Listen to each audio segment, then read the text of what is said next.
నిండు పున్నమి లాంటి రాష్ట్రాన్ని అమావాస్య చీకట్లు కమ్ముకున్నాయి. ఆడపిల్లలు అర్ధరాత్రి స్వేచ్ఛగా బయటకు తిరిగే ఈ దేశంలో ఒక్క ఆంధ్రప్రదేశ్ మాత్రం ఎటుపోతోంది? ఓట్ల కోసం గ్యారంటీలతో ప్రజల్ని బురుడి కొట్టించి అధికారంలోకి వచ్చిన ఈ కూటమి పాలనలో పసిబిడ్డలు సైతం జంకుతున్నారు. పొద్దుకు 10 సార్లు పొంగనాలు కొట్టే పోసెట్టి పుంగనూరు ఘటనపై ఏమంటావు చెప్పు?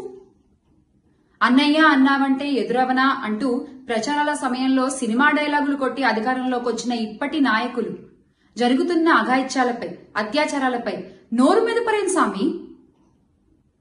రామరాజ్యాన్ని రావణ కాష్టంగా మార్చినటువంటి ఈ కూటమి పాలనలో ఆడపిల్లలకి రక్షణ లేకపోవడం అనేది సిగ్గుచేటు. మాకు మా ఆడపిల్లల మాన ప్రాణాలే ముఖ్యం. బాబుగారు, మీ సొంత జిల్లాలో ఇంత జరిగితే, ఇంత ఘోరం జరిగితే, ఇంత అఘాయిత్యం జరిగితే మీకేం అనిపించట్లేదా అండి?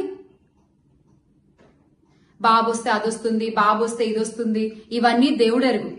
ప్రాణాలు పోతున్నాయి సార్ మీరు వచ్చాక.